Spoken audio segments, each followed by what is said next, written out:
नमस्कार, आप देख रहे हैं न्यू दिल्ली पोस्ट। आपके साथ मैं हूं अभिषेक।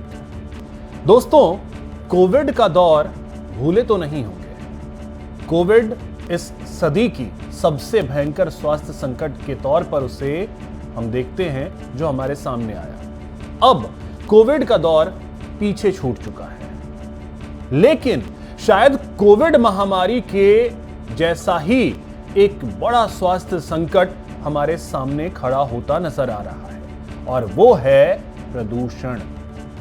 दिल्ली एनसीआर तो मानो जैसे गैस चैम्बर बना हो, लेकिन देश के बाकी शहरों का हाल भी कुछ ठीक नहीं।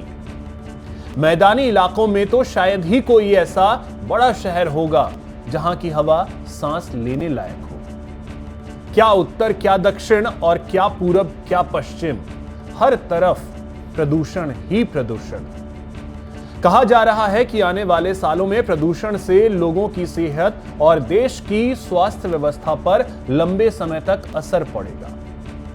डॉक्टर चेतावनी देते हैं कि अगर तत्काल और ठोस कदम नहीं उठाए गए तो यह समस्या हर साल और गंभीर होती जाएगी। डॉक्टरों का मानना है कि पिछले 10 सालों में हृदय रोगों में बढ़ोतरी को अक्सर मोटापे से जोड़ा गया, लेकिन इसमें कारों और विमानों से निकलने वाले जहरीले तत्वों की बड़ी भूमिका है। दावा यह भी किया जाता है कि भारत में प्रदूषण नियंत्रण और रोकथाम के लिए महत्वपूर्ण कदम पहले से मौजूद हैं, लेकिन वे अब इसे रोक पाने के लिए अपने आप में नाकाफी हैं। उत्तर भारत में रहने वाले लाखों लोगों में नुकसान पहले ही हो चुका है। जो इलाज हो रहा है वह समस्या का केवल एक छोटा सा हिस्सा है।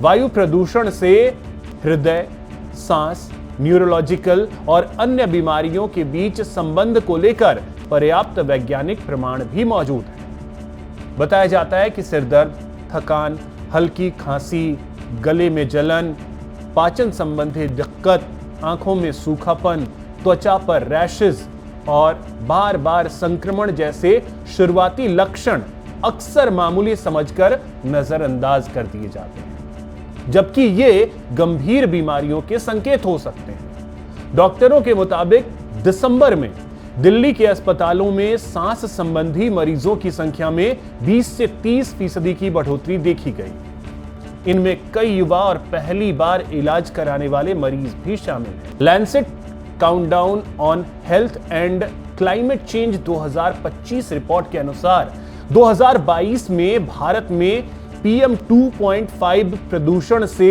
17 लाख से ज्यादा मौतें हुई। इनमें से 2.69 लाख मौतें सड़क परिवहन में पेट्रोल के इस्तेमाल से जुड़ी थी।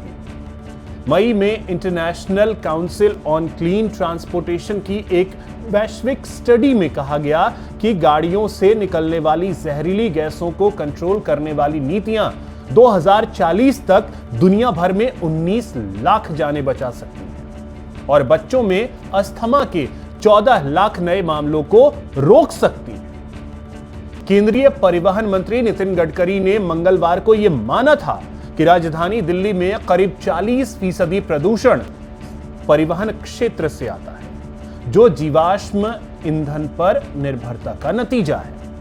उन्होंने साफ विकल्प अपनाने और बायोफ्यूल को बढ़ावा देने की जरूरत पर जोर दिया। वहीं संसद के शीतकालीन सत्र में सरकार ने कहा कि प्रदूषण और फेफड़ों की बीमारियों के बीच सीधे संबंध को लेकर कोई ठोस डेटा नहीं। हालांकि सरकार ने यह माना कि वायु प्रदूषण सांस संबंधी बीमारियों को ट्रिगर करने वाले कारकों में से एक है।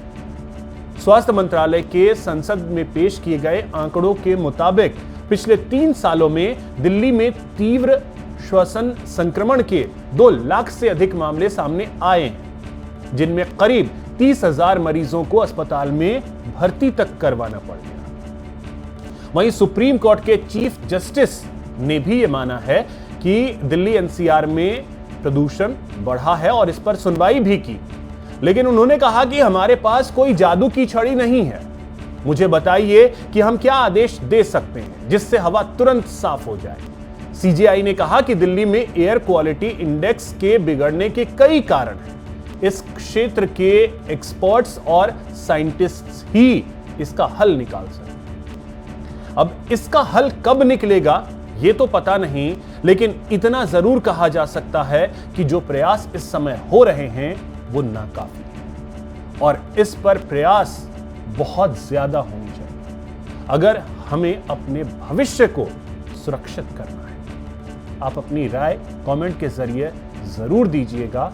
हमारे चैनल को सब्सक्राइब कीजिए, वीडियो को अधिक से अधिक शेयर कीजिए, लाइक कीजिए। जय हिंद, जय भारत।